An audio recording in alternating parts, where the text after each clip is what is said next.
Hello students, चलिए अपनी continuity की सीरीज़ को आगे बढ़ाते हैं। कंटिन्यूटी चला हुआ था यहाँ पर 2-3 वीडियो मैंने डाल लिए हैं इसके पहले भी। अभी एक बार कंटिन्यूटी के क्वेश्चंस को डिस्कस कर लेते हैं। जैसे बोर्ड पर मैंने 2 क्वेश्चन लिखे हुए हैं 9 और 15। आप देख सकते हो कि बुक के अंदर ये आपके क्वेश्चन नंबर 6 से लेकर और 16 तक सब सेम यही है, सेम इसी कैटेगरी के हैं। किसी में यहाँ पर 2 लाइन लिखी हुई है तो किसी में 3 लिखी हुई है। तो सबसे पहले तो इनका मीनिंग आप समझ लो कि अगर x की वैल्यू, जैसे हम 9 की बात करें, f(x) इक्वल टू इस तरीके से लिखा हुआ है x अपॉन मॉड्यूलस x और नीचे लिखा हुआ है -1। यहाँ पर है x लेस देन 0 और ये वाली कंडीशन है x ग्रेटर देन और equal to 0।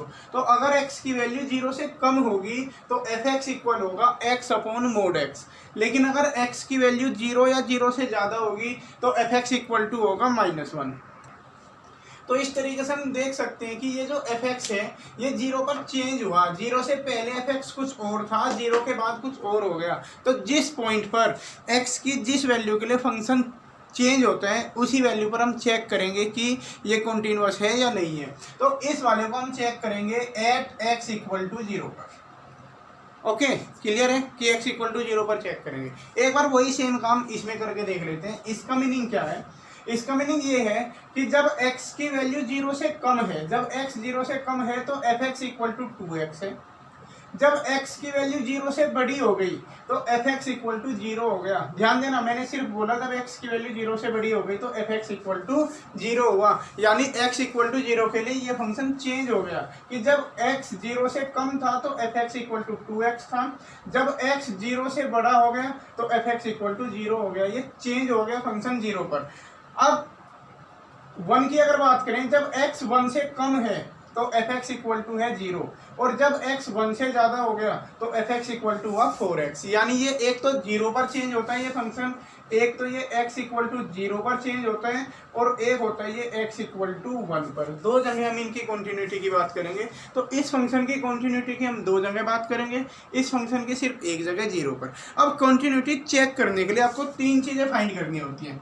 Left hand limit find करोगे, राइट हैंड लिमिट फाइंड करोगे और फंक्शन की वैल्यू उसी पॉइंट पर यानी f0, ये 3 चीज आप कैलकुलेट करोगे। ध्यान से समझते रहना एक एक बात को। हमेशा पहले हेडिंग डालो LHL RHL फंक्शन की वैल्यू। वही सेम प्रोसेस यहाँ पर होगा कि x इक्वल टू 0 के लिए LHL चेक करेंगे, RHL चेक करेंगे और जी फंक्शन की वैल्यू चेक कैसे करेंगे वो मैं अभी बता रहा हूँ। ऐसे ही x इक्वल टू 1 के लिए आप LHL कैलकुलेट करोगे, RHL कैलकुलेट करोगे और फंक्शन की वैल्यू x इक्वल टू 1 पर यानी कि आप f1 कैलकुलेट करोगे। f1 का मतलब है x की वैल्यू 1 ले रखी है हमने यहाँ पर, तो f1 हमें कैलकुलेट करना है। 1 बाई 1 मैं करना स्टार्ट करता हूँ। तो LHL हमेशा ये रहती है कि लिमिट x टेंड्स टू जिस पॉइंट पर देखा गया 0 नेगेटिव, 1 होता तो 1 नेगेटिव लेते, ठीक है। Limit x tends to 0 f(x). उसके बाद आप इस लिमिट को चेंज कर दोगे h टेंड्स टू 0 से और यहाँ पर लिख दोगे f0 माइनस h। जो भी ये है 0 था तो 0 माइनस h लिख दिया, 1 होता तो 1 माइनस h लिख देते। उसके बाद क्या होने वाला है यहाँ पर, लिमिट h टेंड्स टू 0। अब आप देखो f(x) की वैल्यू देखो, जब 0 माइनस की हमने बात की है, 0 माइनस का मतलब है 0 से कम, x की वैल्यू हम 0 से कम कंसीडर करेंगे। तो 0 से कम कंसीडर करेंगे तो ये वाला केस बनेगा x लेस देन 0 वाला। 0 से कम मतलब x लेस देन 0। तो इस फंक्शन में यहाँ पर, इस वाले फंक्शन में यहाँ पर आप x की जगह आप पुट कराओगे 0 माइनस h। तो ये बनेगा 0 minus h upon 0 minus h mode. उस वाले में x की जगह 0 माइनस h रख दिया हमने। ये हो जाएगा लिमिट h टेंड्स टू 0, ऊपर माइनस h बचेगा, नीचे प्लस h होगा क्योंकि माइनस h का जब आप मॉड्यूलस करोगे तो प्लस h मिलेगा आपको। मॉड्यूलस का काम क्या है? माइनस साइन को खत्म करना। उसने माइनस साइन खत्म कर दिया, यहाँ h से h कैंसिल होने के बाद -1 आया। तो इस तरीके से आप देख सकते हो कि लेफ्ट हैंड लिमिट -1 के इक्वल आई। लेफ्ट हैंड लिमिट -1 आ गई। राइट हैंड लिमिट का प्रोसीजर समझते हैं। Limit x tends to 0 positive f(x), क्योंकि हम जीरो पर चेक कर रहे हैं तो जीरो पॉजिटिव लिखेंगे। जीरो पॉजिटिव का मतलब है कि वैल्यू जीरो से ज़्यादा है, कि एक्स की वैल्यू हम जीरो से ज़्यादा लेंगे, ठीक है। और यहाँ पर इसे कन्वर्ट करा देंगे h tends to zero F zero plus H से। अगर x इक्वल टू 1 होता तो 1 प्लस एच से कन्वर्ट करा देते, ठीक है।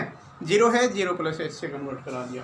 अब हमने इसे limit h tends to zero और f जीरो प्लस एच, मतलब x की वैल्यू एक्चुअली हम जीरो से ज़्यादा कंसिडर कर रहे हैं, तो जब x की वैल्यू जीरो से ज़्यादा है तो एफ एक्स इक्वल टू -1 है। तो ये जो यहाँ पर है f जीरो प्लस एच, इस वाले में रखेंगे, यहाँ x की जगह रखेंगे जीरो प्लस एच। अब वहाँ पर x नहीं है तो केवल -1 रह जाएगा, और यहाँ इसके बाद h तो बचा ही नहीं, आंसर आ जाएगा -1। तो आपने देखा LHL -1 आई, RHL भी -1 आई।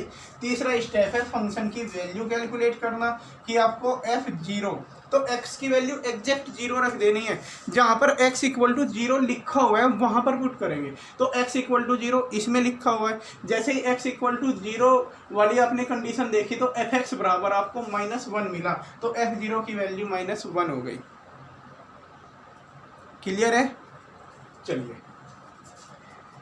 हमने देखा LHL -1 आया, RHL -1 आया, f जीरो की वैल्यू भी -1 आई। तो आप लिख दो कि since LHL equal to RHL equal to f zero, therefore f x is continuous at x equal to zero. x equal to zero पर ये कॉन्टिन्यूअस होगा। तो ये पूरा प्रोसेस हो गया x इक्वल टू जीरो पर इसे कॉन्टिन्यूअस प्रूव करने के लिए। हर किसी में यही काम होना है। सेम वही कहानी यहाँ बनी हुई है कि हमें इस वाले फंक्शन को x इक्वल टू जीरो पर चेक करना है और x इक्वल टू 1 पर। तो पहले x इक्वल टू जीरो की LHL अगर हम देखें तो limit x tends to zero negative F X. Procedure बिल्कुल सेम होगा, यहाँ भी लिखा था जीरो नेगेटिव। फिर आप लिख दोगे limit h tends to zero और इसे f जीरो माइनस एच लिख दोगे।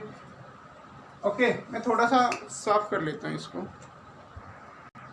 उसके बाद आप क्या करेंगे, जहाँ पर एफ एक्स की 3 वैल्यू हैं वो वाली कंसीडर करेंगे जहाँ x जीरो से कम होगा, क्योंकि जीरो नेगेटिव वाला केस देख रहे हैं। तो x जीरो से कम यहाँ पर है, और इस कंडीशन में एफ एक्स की वैल्यू 2x है। तो यहाँ पर ये f जीरो माइनस एच की वैल्यू लिखनी है, तो उसमें x को जीरो माइनस एच से रिप्लेस कराएंगे। जीरो माइनस एच से रिप्लेस कराया, फिर h की जगह जीरो रख दिया। इसमें h की वैल्यू जीरो रखते ही 2 इंटू जीरो माइनस जीरो, और फाइनली आंसर आपको जीरो मिल जाएगा। तो LHL हमें जीरो मिल गई। अब हम RHL की अगर बात करें, RHL में लिखेंगे limit x tends to zero positive F X, ये हो जाएगा limit h tends to zero F zero plus H. उसके बाद जीरो पॉजिटिव है, जीरो पॉजिटिव का मतलब जीरो से बड़ी है x की वैल्यू, और जब x की वैल्यू जीरो से बड़ी हम देख रहे हैं तो जीरो से बड़े वाला केस ये है। और इस कंडीशन में एफ एक्स की वैल्यू जीरो है, तो यहाँ पर बस ये जीरो ही आ जाएगा। एफ एक्स की वैल्यू जीरो है तो एफ जीरो प्लस एच भी जीरो ही रहेगा, x की हर एक वैल्यू के लिए जीरो है ये तो, ठीक है। तो LHL जीरो आया, RHL जीरो आया। फंक्शन की वैल्यू देख लेते हैं एफ जीरो, कि जब x की वैल्यू एग्जैक्ट जीरो के इक्वल होगी, तो यहाँ जीरो के इक्वल का निशान यहाँ पर है, x ग्रेटर देन और इक्वल टू जीरो लिखा हुआ है। तो इक्वल जीरो में एफ एक्स की वैल्यू जीरो के बराबर है। इस तरीके से आपने फिर देखा कि LHL जीरो आई, RHL जीरो आई, और फंक्शन की वैल्यू भी जीरो आई है, इसलिए ये वाला function x equal to zero के लिए कॉन्टिन्यूअस होगा। अब इसी फंक्शन को हमें एट x इक्वल टू 1 के लिए देखना था कि ये कॉन्टिन्यूअस है कि नहीं। तो फंडा बिल्कुल क्लियर है कि आप LHL लिखोगे, RHL लिखोगे और फंक्शन की वैल्यू, 3 चीज़ आप कैलकुलेट करने वाले हैं। अगर तीनों इक्वल आ जाती हैं तो फंक्शन कॉन्टिन्यूअस होगा। LHL में limit x tends to 1 negative F X, क्योंकि इस बार x इक्वल टू 1 पर कैलकुलेट कर रहे हैं। इसे आप लिख दोगे limit h tends to zero, और यहाँ पर लिखा जाएगा 1 माइनस एच। जो भी ये होता है 1 माइनस है तो 1 माइनस एच लिखेंगे, 2 माइनस होता तो 2 माइनस एच लिखते, जैसे पिछले वाले में जीरो था तो 0 माइनस एच लिखा था।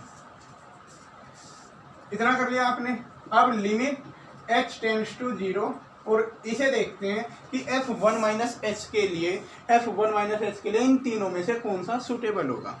अब 1 माइनस एच है, मतलब वैल्यू 1 से कम है, तो 1 से कम है, x की वैल्यू 1 से कम है तो ये वाला आएगा। और इस वाली स्थिति में fx की वैल्यू कितनी है, 0 है, तो यहाँ पर fx की वैल्यू 0 रखोगे आप, और 0 रखते ये सब कुछ 0 हो जाएगा, तो लिमिट भी पुट करने की ज़रूरत नहीं पड़ी, आंसर 0 आया।